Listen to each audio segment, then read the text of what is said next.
I never thought I'd end up here. La Modelo.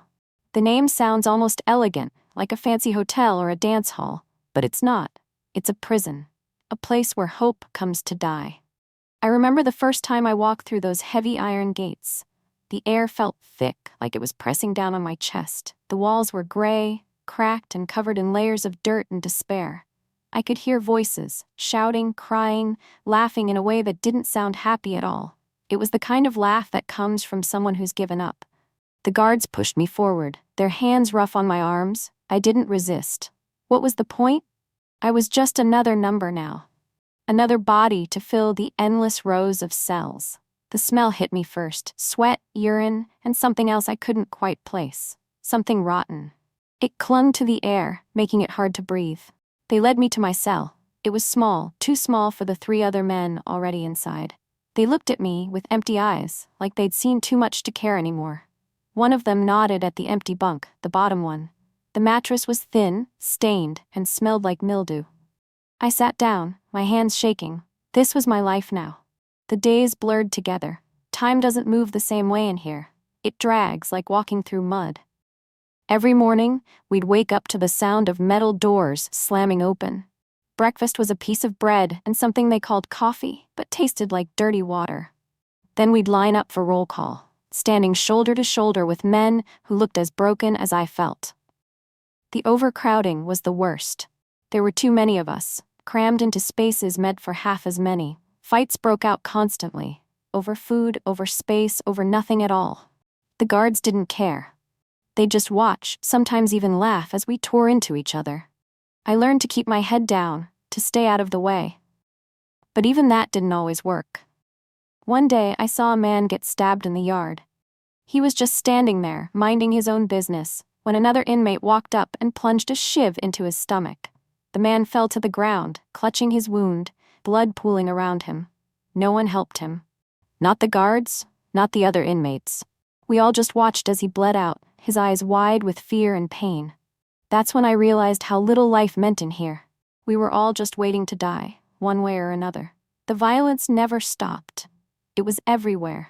In the cells, the hallways, the showers. You could feel it in the air, like a storm waiting to break. I tried to stay strong, to hold on to some piece of myself, but it was hard.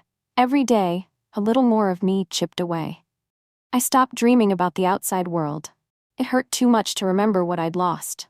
But even in this place, there were moments of humanity. Small, fragile things that reminded me we were still human.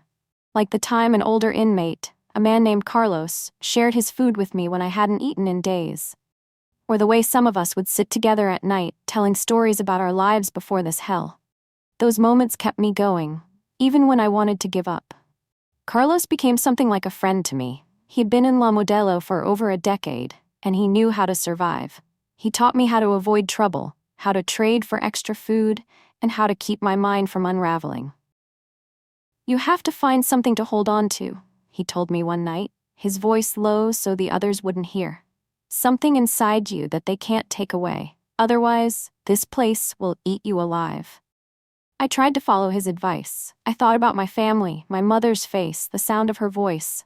I thought about the sunsets I used to watch from my old neighborhood, the way the sky would turn orange and pink. But those memories were painful too. They reminded me of everything I'd lost, everything I might never see again. One day, Carlos wasn't in his bunk.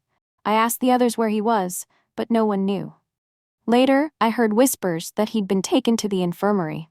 No one came back from the infirmary. I never saw him again. After Carlos was gone, I felt more alone than ever.